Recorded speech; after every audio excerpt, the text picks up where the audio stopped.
श्री राम दोस्तों, रावण और कुबेर दोनों सगे भाई थे, तो फिर रावण असुर और कुबेर देव क्यों कहलाए। पौराणिक कथा के अनुसार पुलत्स्य ऋषि ब्रह्मा के 10 मानस पुत्रों में से एक माने जाते हैं। इनकी गिनती सप्तऋषियों और प्रजापतियों में की जाती है। विष्णु पुराण के अनुसार ब्रह्मा ने पुलत्स्य ऋषि को पुराणों का ज्ञान मनुष्यों में प्रसारित करने का आदेश दिया था। पुलत्स्य के पुत्र विश्रवा ऋषि हुए और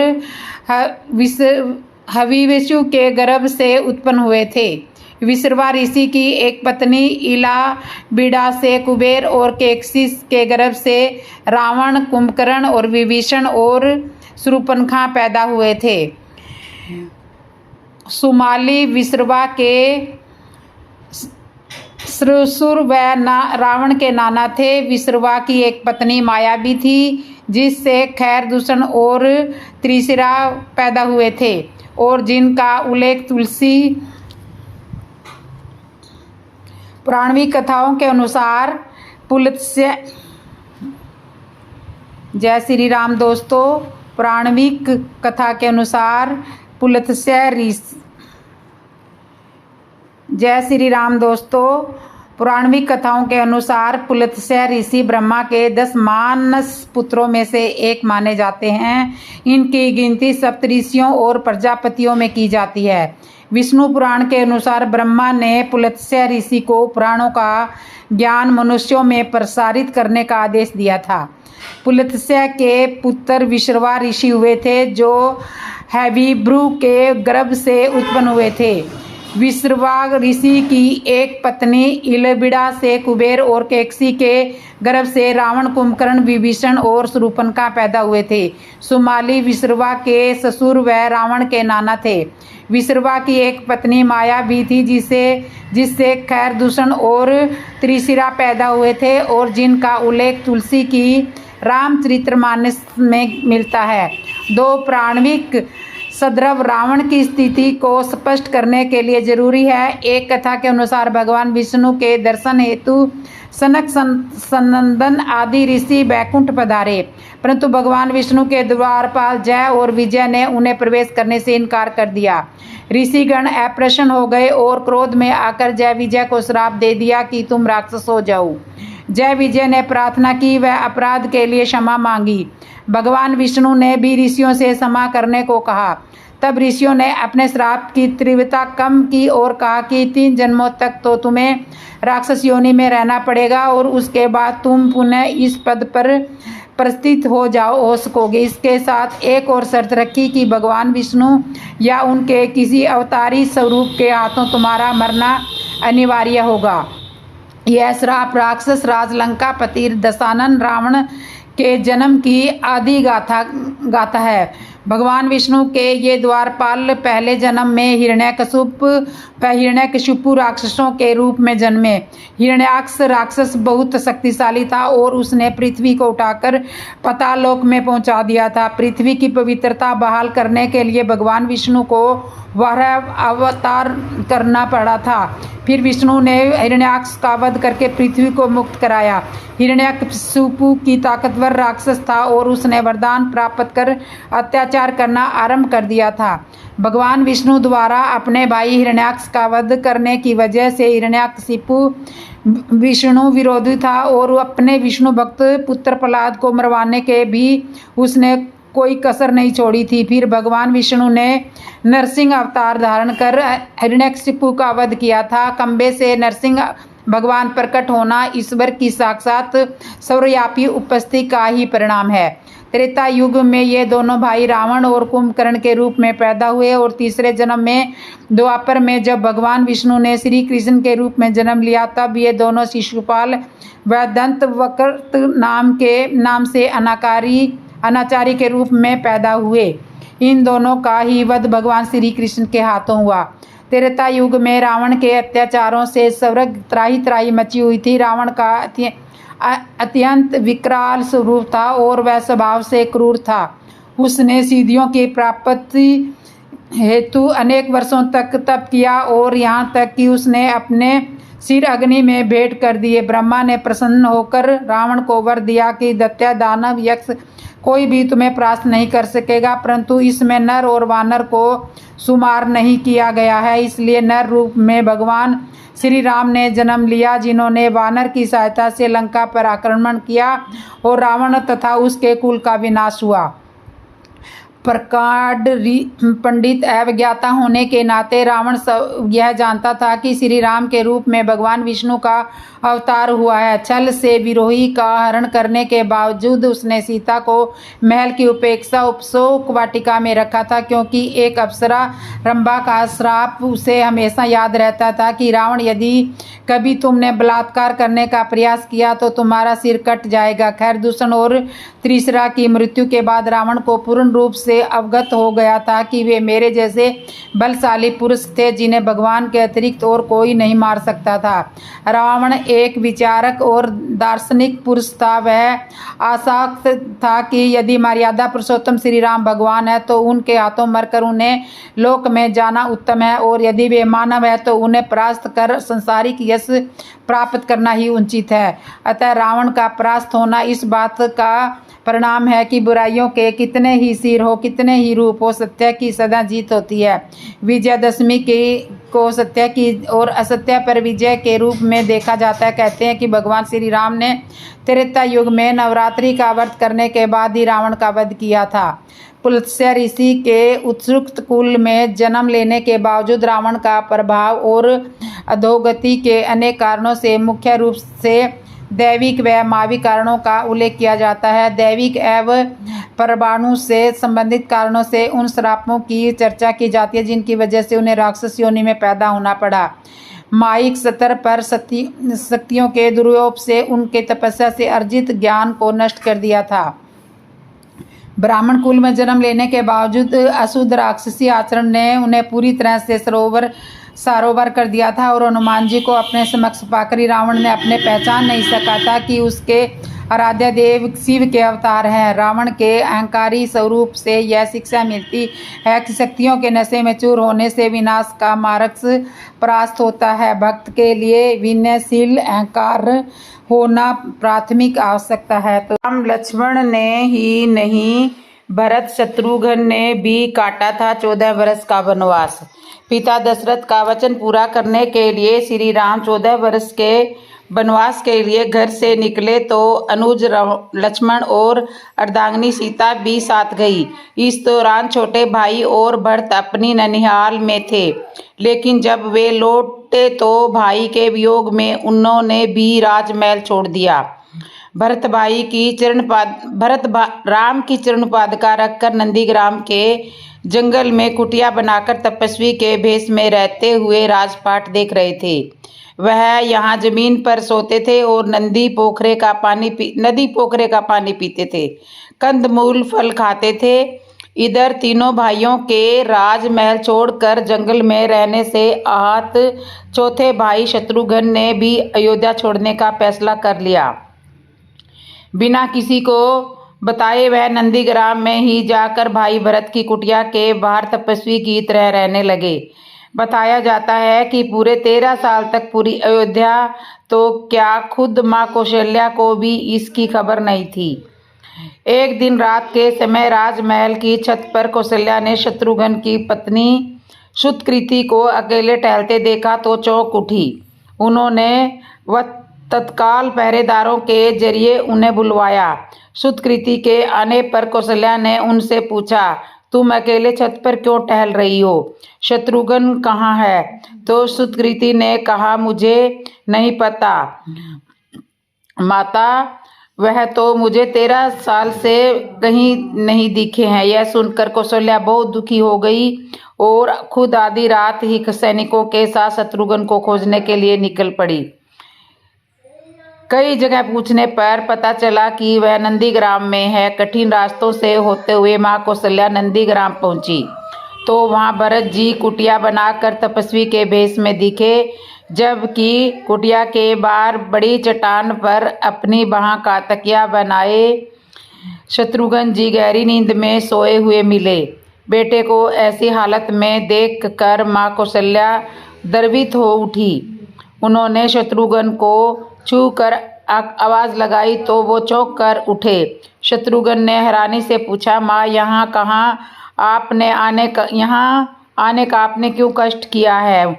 मुझे ही बुला लेती। माँ कौशल्या उन्हें दुलारते हुए बोली, क्या अपने बेटे से मिलने नहीं आ सकती? लेकिन तुम यहाँ क्यों सोए हुए हो? अयोध्या में क्यों नहीं? तभी शत्रुघ्न भावुक हो उठे। उन्होंने कहा, माँ, बड़े भैया राम पिता का आदेश मानते हुए वन चले गए। साथ भैया लक्ष्मण और भाभी भी गए। अब भैया भरत भी नंदीग्राम में कुटिया बनाकर रह रहे हैं। तो क्या सारा राजमहल का ठाट बाट मेरे लिए ही था? इस पर माँ कौशल्या कोई जवाब न दे सकी।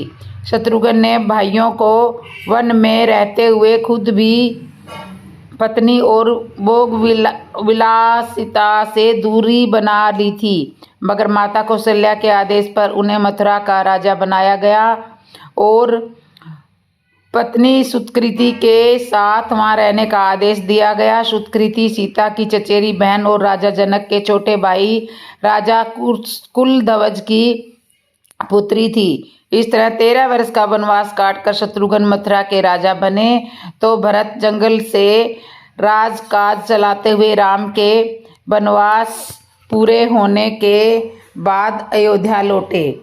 तो इस तरह से राम लक्ष्मण ही नहीं, भरत शत्रुघ्न ने भी वनवास काटा था। आखिर मेघनाथ को लक्ष्मण ही क्यों मार सकते थे? भगवान राम और हनुमान क्यों नहीं?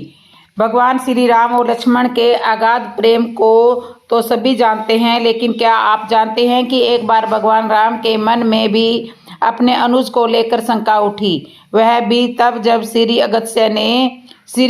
ऋषि अगस्त्य ने कहा कि रावण के पुत्र इंद्रजीत को स्वयं राम भी नहीं मार सकते तो केवल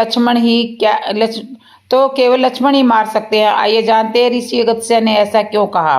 कथा मिलती है कि एक बार अगस्त्य मुनि अयोध्या आए और लंका युद्ध का प्रसंग छिड़ गया। तभी राम जी ने बताया कि किस तरह से उन्होंने रावण और कुंभकर्ण जैसे वीरों का वध किया और अनुज लक्ष्मण ने भी इंद्रजीत और अतिकाय जैसे शक्तिशाली असुरों को मारा।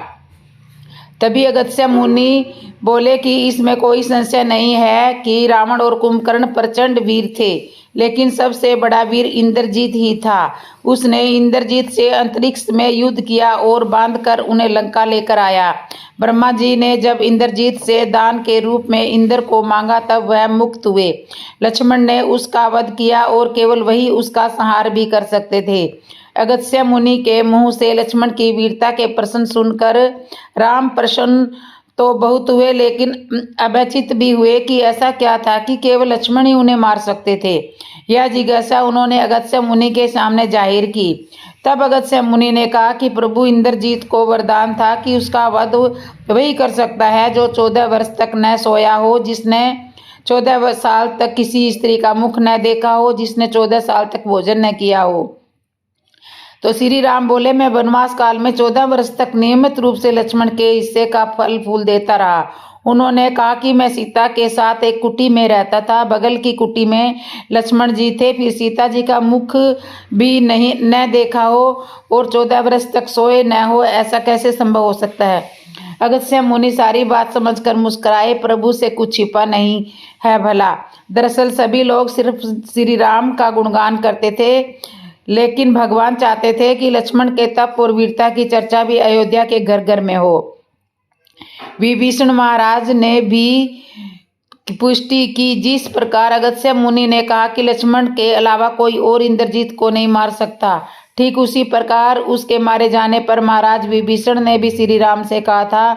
उन्होंने कहा था कि रावण के पुत्र इंद्रजीत का वध देवताओं के लिए भी संभव नहीं था। उसे तो केवल लक्ष्मण जी जैसा कोई महायोगी ही मार सकता था। अगस्त्य मुनि ने श्री राम से कहा कि क्यों न लक्ष्मण जी से यह पूछ लिया जाए। लक्ष्मण जी आए तो राम जी ने कहा कि आपसे जो पूछा जाए उसे सच सच कहिएगा। प्रभु ने पूछा, हम तीनों 14 वर्ष तक साथ रहे, फिर तुमने सीता का मुख कैसे नहीं देखा? फल दिए गए फिर भी अनाहारी कैसे रहे और 14 साल तक सोए नहीं, यह कैसे हुआ? तब लक्ष्मण ने बताया, भैया जब हम भाभी को तलाशते हुए ऋषिमुख पर्वत पर गए तो सूर्य ने हमें उनके आभूषण दिखाकर पहचानने को कहा। आपको स्मरण होगा कि मैं उनके पैरों के आभूषण के अलावा कोई अन्य आभूषण नहीं पहचान पाया, क्योंकि मैंने कभी भी उनके चरणों के ऊपर देखा ही नहीं। इस तरह लक्ष्मण ने नींद पर भी किया था काबू। 14 वर्ष नहीं सोने के बारे में लक्ष्मण ने कहा था कि आप और माता एक कुटिया में सोते थे। मैं रात भर भार धनुष पर बाण चढ़ाए पहरेदारी में खड़ा रहता था। निंद्रा देवी ने मेरी आंखों पर पहरा करने की कोशिश की तो मैंने निंद्रा को अपने बाणों से वेध दिया था। निंद्रा ने हार कर स्वीकार किया कि वह 14 साल तक मुझे स्पर्श नहीं करेगी, लेकिन जब श्री राम का अयोध्या में राजा अभिषेक होगा और मैं उनके पीछे सेवक की तरह छत्र लिए खड़ा रहूंगा, तब वह मुझे घेरेगी। आपको याद होगा राजा अभिषेक के समय मेरे हाथ से छत्र गिर गया था। लक्ष्मण जी ने आगे बताया कि जब मैं जो फल फूल लाता था आप उसके 3 भाग करते थे। एक भाग देकर आप मुझसे कहते थे लक्ष्मण फल रख लो। आपने कभी फल खाने के लिए नहीं कहा, फिर बिना आपकी आज्ञा के मैं उसे कैसे खाता? मैंने उन्हें संभाल कर रख दिया। सभी फल उसी कुटिया में अभी भी रखे होंगे। प्रभु के आदेश पर लक्ष्मण जी चित्रकूट की कुटिया में से वे सारे फल की टोकरी लेकर आए और दरबार में फल रख दिए। फलों की गिनती हुई, लेकिन 7 दिन के फल नहीं मिले थे। तब श्री राम ने पूछा कि तुमने 7 दिन का आहार लिया था? श्री राम के पूछने पर लक्ष्मण जी ने 7 दिनों के फल न होने का भी रहस्य बताया। उन्होंने बताया कि जिस दिन पिताजी के स्वर्गवास होने की सूचना मिली हम निराहारी रहे। इसके बाद जब रावण ने माता सीता का हरण किया उस दिन हम निराहारी रहे। उन्होंने कहा कि जिस दिन आप समुद्र की साधना कर रहे थे उससे राहत मांगने के लिए, तो उस दिन भी हम निराहारी रहे थे। जब इंद्रजीत के नागपाश में बंद कर दिन भर अचेत रहे उस दिन भी हम निराहार रहे थे। इंद्रजीत ने मायावी सीता का सिर काटा था उस दिन भी हम शोक में थे। इसके अलावा जिस दिन रावण ने मुझे शक्ति मारी और जिस दिन आपने रावण का वध किया 7 दिनों में हम निराहारी रहे। लक्ष्मण जी भगवान श्री राम से कहते हैं कि मैंने गुरु विश्वामित्र से एक अतिरिक्त विद्या का ज्ञान लिया था। इससे बिना अन्न ग्रहण किए भी व्यक्ति जीवित रह सकता था। उसी विद्या से मैंने भी अपनी भूख नियंत्रण की और इंद्रजीत मारा गया। यह सुनते ही प्रभु श्री राम से भाव विभोर हो उठे और लक्ष्मण जी को गले लगा लिया। इस तरह से इंद्रजीत को लक्ष्मण जी ही मार सकते थे। अंगद के आगे रावण को क्यों झुकना पड़ा? जानिए क्यों। दशानन रावण ने भी पकड़ लिए थे अंगद के पैर और सहम गया था। पूरा दरबार रामायण एक ऐसा ग्रंथ है जहाँ मर्यादा, स्नेह और संस्कारों का एकदम पूर्ण उदाहरण मिलता है, लेकिन कई ऐसे भी प्रसंग हैं जिनका रहस्य एक बार में समझ पाना मुश्किल सा लगता है। एक ऐसा ही प्रसंग है जब श्री राम लंका पहुंचे और दूत के रूप में बाली पुत्र युवराज अंगद को लंकापति रावण के पास भेजते हैं, लेकिन जब उनके साथ परम प्रिय हनुमान होते हैं तो उन्होंने यह निर्णय क्यों लिया और दूत अंगद ने ऐसा क्या किया कि न केवल लंकेश ने उनके पैर पकड़े बल्कि उनका पूरा दरबार सहम सा गया। जानिए सारा वृत्तांत। धार्मिक ग्रंथ रामायण के अनुसार जब श्री राम लंका पहुंचे तो उन्होंने रावण के पास अपना दूत भेजने का विचार बनाया। तब उन्होंने सभा का आयोजन किया जिसमें सभी ने हनुमान जी को भेजने की बात कही। धार्मिक ग्रंथ रामायण के अनुसार जब श्री राम लंका पहुंचे तो उन्होंने रावण के पास अपना दूत भेजने का विचार किया। तब उन्होंने सभा का आयोजन किया। इसमें सभी ने हनुमान जी को भेजने की बात कही। तब श्री जामवंत महाराज जी ने कहा कि अंगद को भेजना चाहिए। इसका उल्लेख इस चौपाई में सुनु सब्रह सकल उर्वासी में मिलता है। यह बात सभी को अच्छी लगी। इसमें यह सलाह मिलती है कि इससे यह सभी इसको संदेश मिलता है कि श्री राम की सेना में अकेले हनुमान ही नहीं बल्कि सभी एक से एक बढ़कर वीर योद्धा है।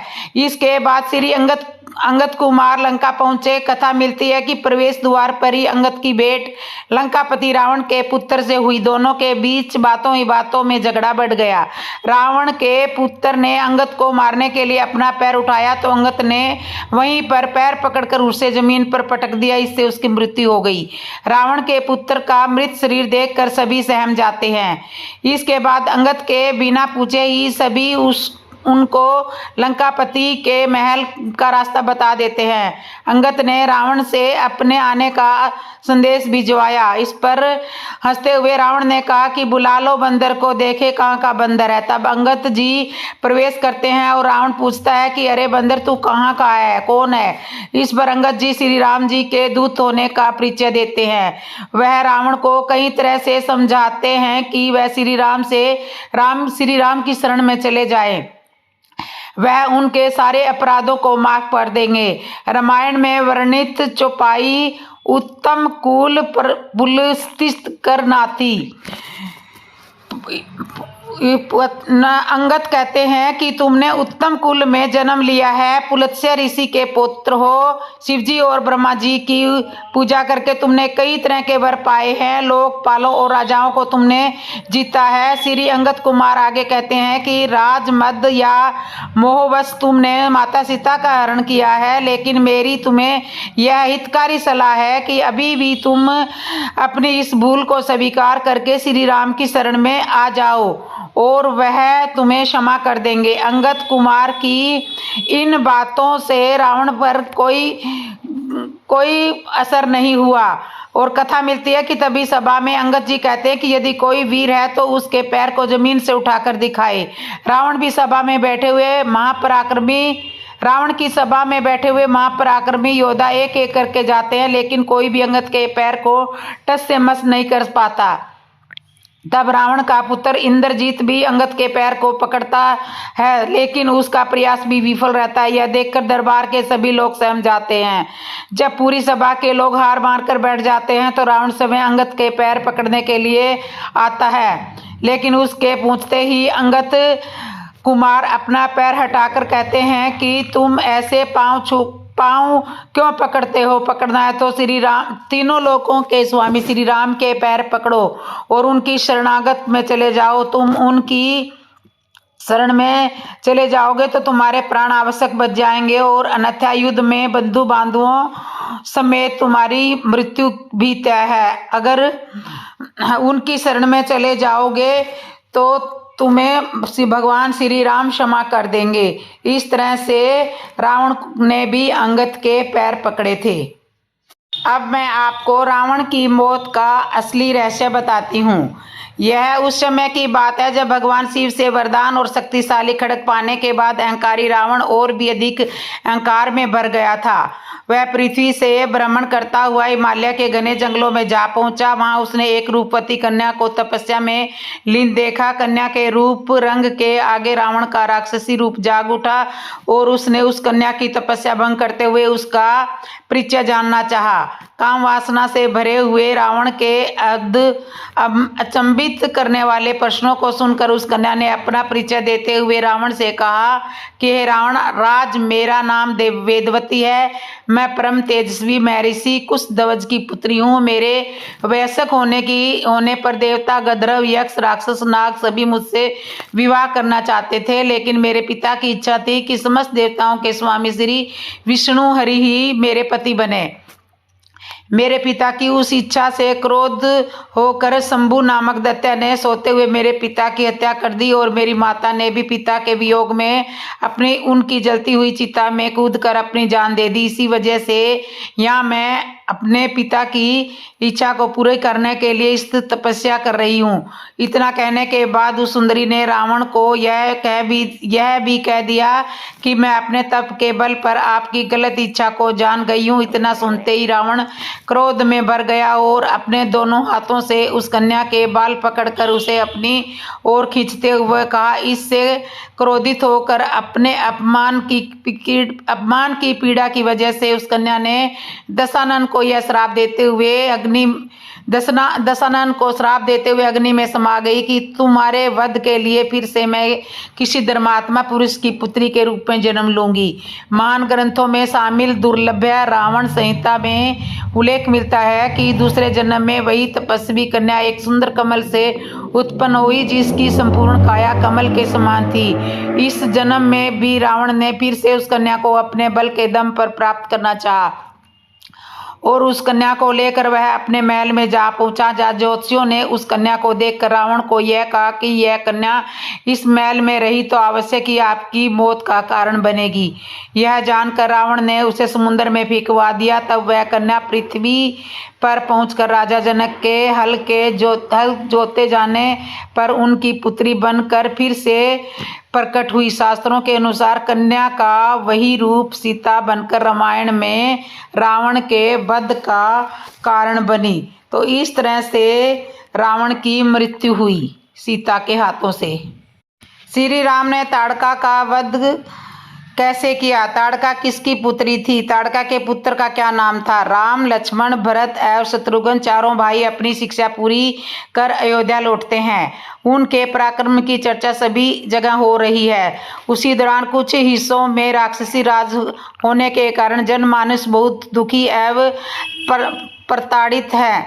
तब ऋषि मुनि मिलकर उस समस्या के निवारण हेतु एक उपाय सोचते हैं और अयोध्या जाकर दशरथ नंदन को इस दुविधा के अंत के लिए बुलाना तय करते हैं। इसके लिए मुनिराज विश्वामित्र अयोध्या के लिए प्रस्थान करते हैं। अयोध्या पहुंचकर विश्वामित्र राजा दशरथ ने सारी स्थिति स्पष्ट करके कही और राम को अपने साथ भेजने का आग्रह करते हैं। राजा दशरथ जनक कल्याण के लिए राम को जाने की आज्ञा देते हैं। यह सुनकर लक्ष्मण गुरु विश्वामित्र के चरण पकड़कर अपने भैया राम के साथ ले चलने का आग्रह करते हैं। भातृ प्रेम के आगे सभी हार मान लेते हैं और लक्ष्मण को भाई राम के साथ जाने का आज्ञा दे देते हैं। सुबह के समय राम, लक्ष्मण एवं मुनि विश्वामित्र नदी के किनारे पहुंचते हैं। दो राजकुमारों को देखकर सभी मुनि विश्वामित्र से उनका परिचय जानना चाहते हैं। तब विश्वामित्र सभी को बताते हैं कि ये दोनों अयोध्या के राजकुमार हैं। उनकी बातें सुनने के बाद वहां के लोग उन्हें नाव देते हैं और कहते हैं कि इस नदी को इसी नाव से पार करें। मुनिराज सभी को धन्यवाद कर देते हैं और नाव लेकर निकल पड़ते हैं। किनारे पर पहुंचने के बाद उन्हें एक घना जंगल मिला। तब राजा विश्वामित्र से पूछते हैं, गुरुवर यह कौन सा घना डरावना जंगल है जहाँ चारों तरफ खतरनाक जंगली जानवरों की आवाजें आ रही है, शोर मच रहा है, अंधकार इतना अधिक गहरा है, पेड़ों की घनी शाखाओं के कारण सूर्य का तेज प्रकाश भी यहाँ तक नहीं पहुँच पा रहा। क्या नाम है इस वन का, इस डरावने जंगल का?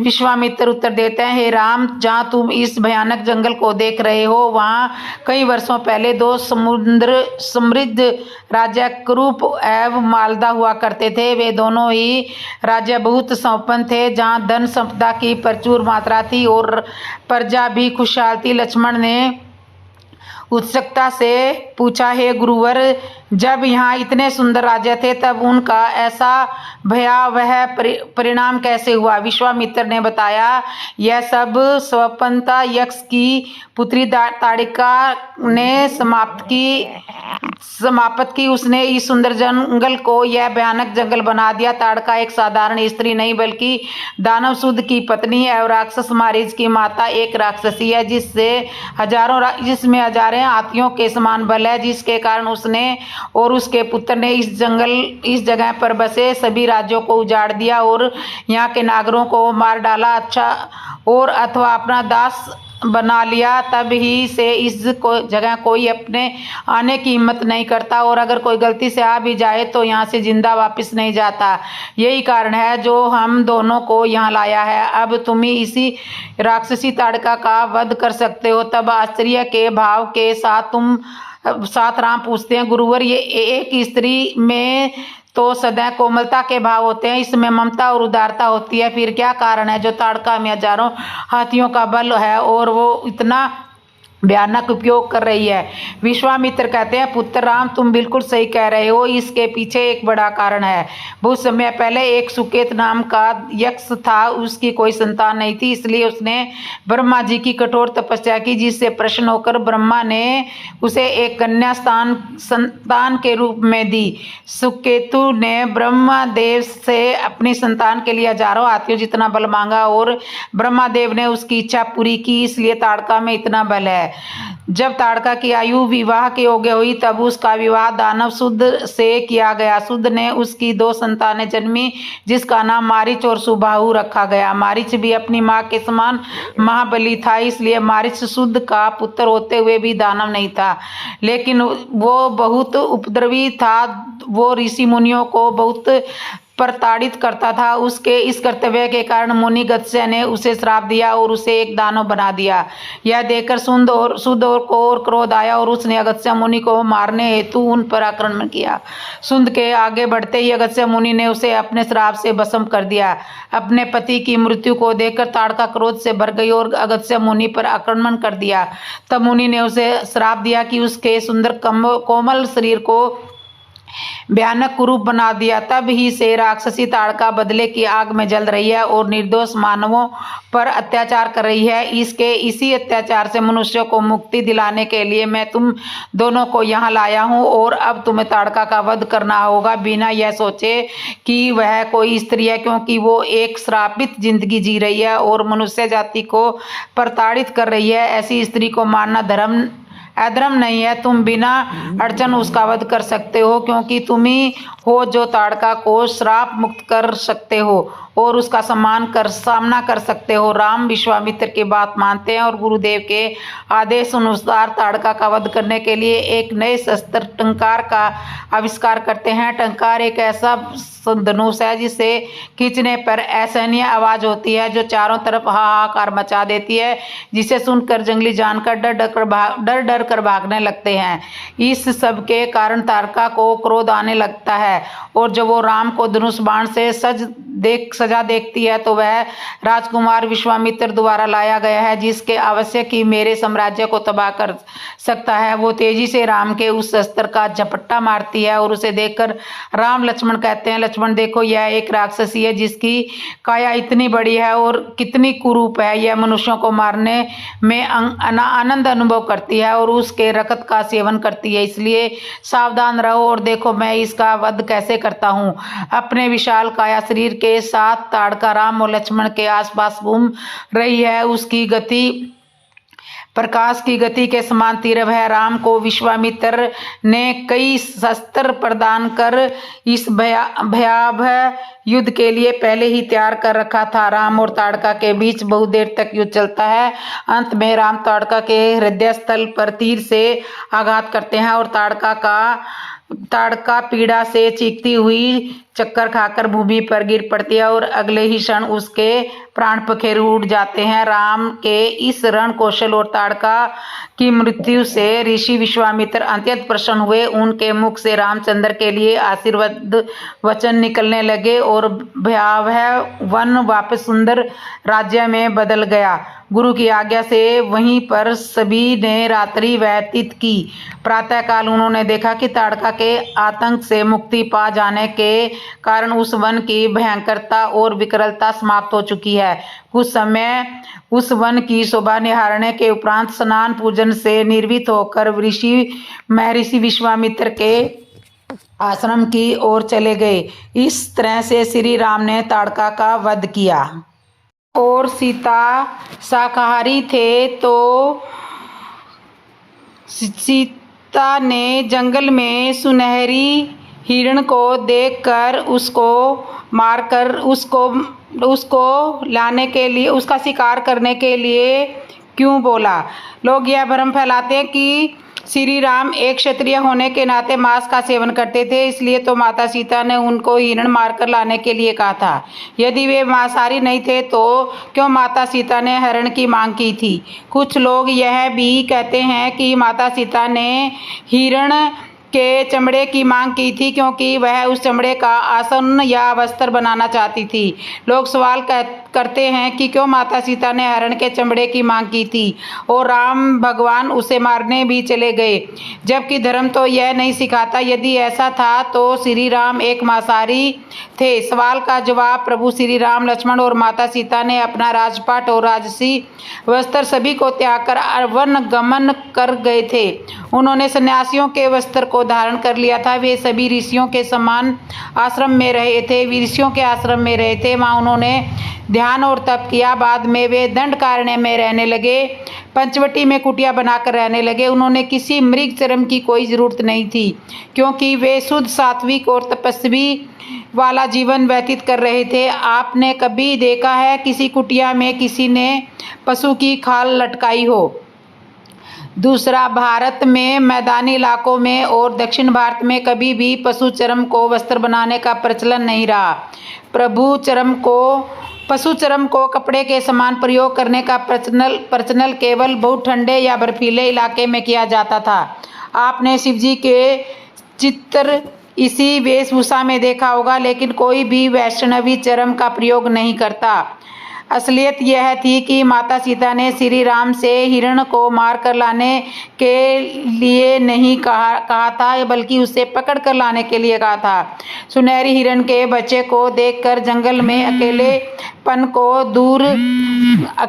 को दूर करने के लिए माता सीता ने श्री राम से उस बच्चे को पालने की इच्छा जाहिर की थी। प्रभु श्री राम ने उस समय सीता को समझाने का प्रयास किया कि इतना छोटा बच्चा अपनी माँ के बिना नहीं रह सकता, इसलिए वे हठ छोड़ दो। किंतु तब सीता बोली, ठीक है, जब तक इसकी माँ नहीं आती तब तक तो इसे रख सकते हैं।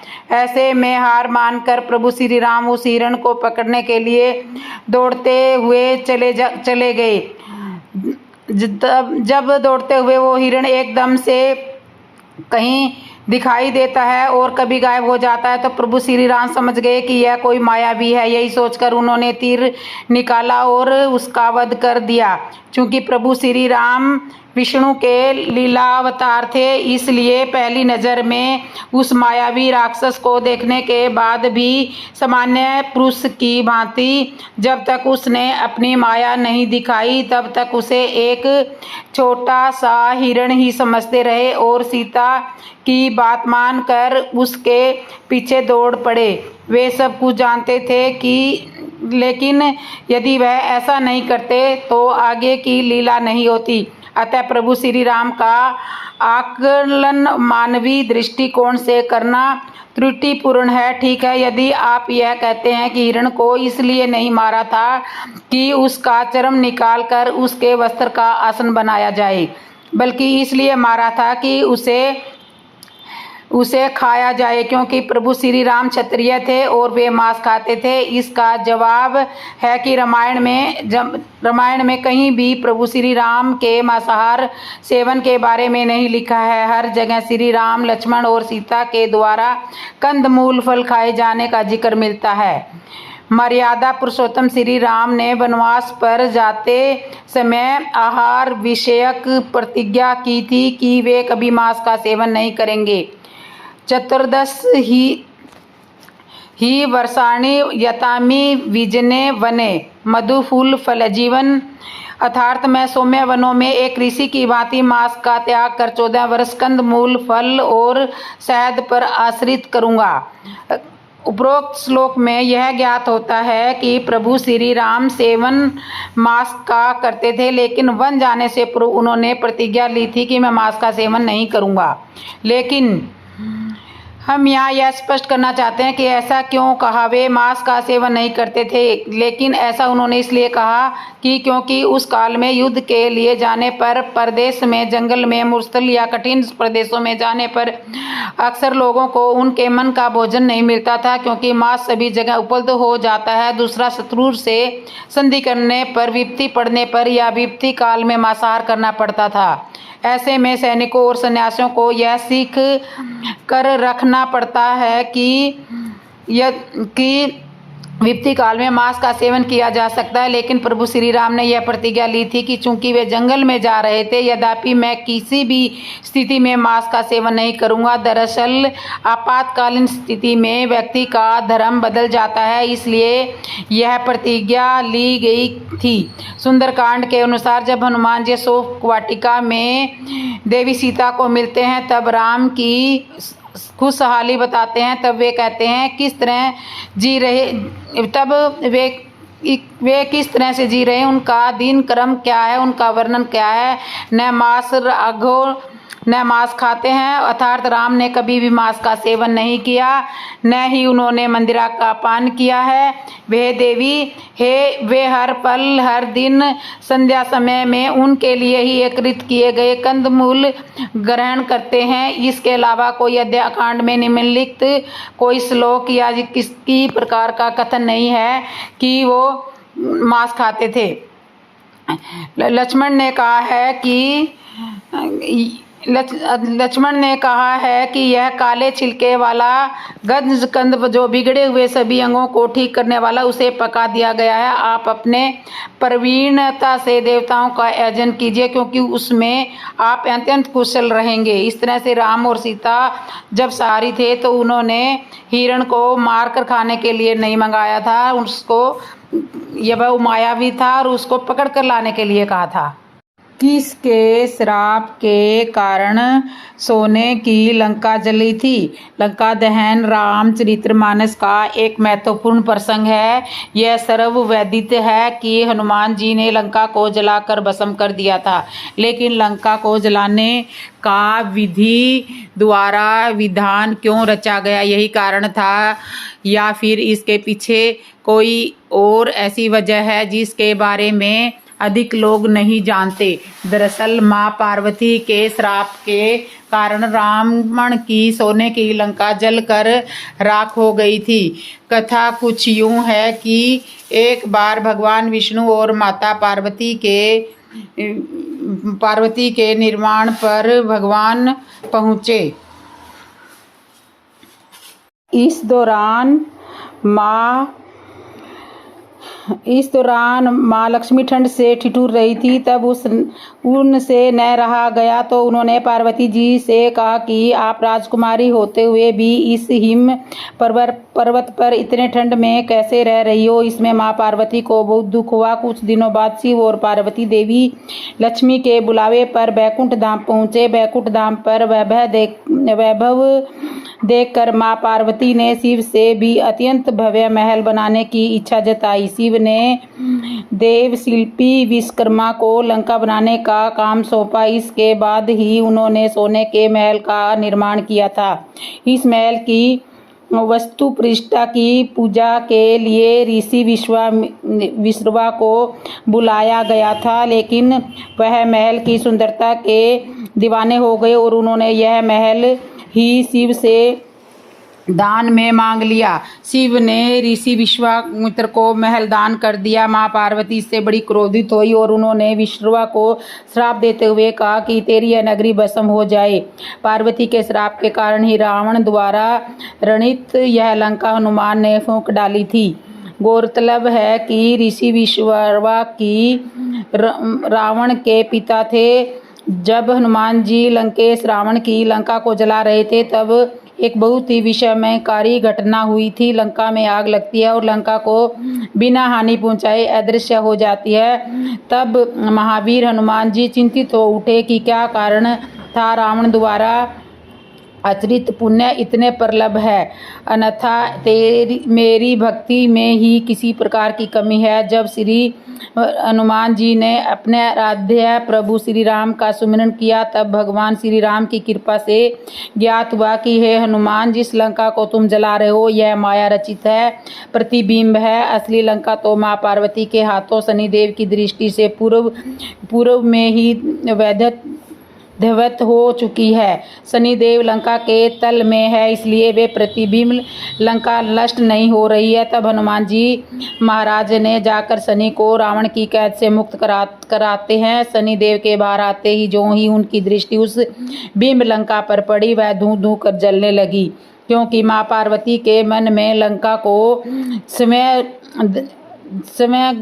ध्वस्त करने का दुख था। उसी के फलस्वरूप माँ पार्वती ने अपने मन का बिंब रावण को दिया था। उसी प्रकार मनुष्य जब अपने सत्यक्रम भूल कर दुष्कर्म में प्रवृत्त हो जाता है, उसी सुखों की रचना कर उन्हीं में डूब जाता है, सुमिरन भूल जाता है, तब शनिदेव उसे अपना अस्तित्व और कर्म याद करवाते हैं। इसीलिए उन्हें न्यायाधीश कहा जाता है। जब हनुमान जी लंका का दहन कर रहे थे, तब उन्होंने अशोक वाटिका को इसलिए नहीं जलाया क्योंकि वहाँ सीता जी को रखा गया था। दूसरी ओर उन्होंने विभीषण का महल इसलिए नहीं जलाया क्योंकि विभीषण के महल के द्वार पर तुलसा जी का पौधा लगा हुआ था। भगवान विष्णु का पावन चिन्ह शंख चक्र और गदा भी बना हुआ था। सबसे सुखद तो यह है कि उनके घर के ऊपर राम नाम अंकित था। यह देखकर हनुमान जी ने उनके भवन को नहीं जलाया। तो आपको यह कहानी कैसे लगी? अच्छी लगी है तो कमेंट में ज़रूर लिखना, और जिसने भी मेरे चैनल को सब्सक्राइब नहीं किया, सब्सक्राइब करना, लाइक करना, कमेंट करना और बेल आइकन बटन तो ज़रूर दबा लेना। और जय श्री राम।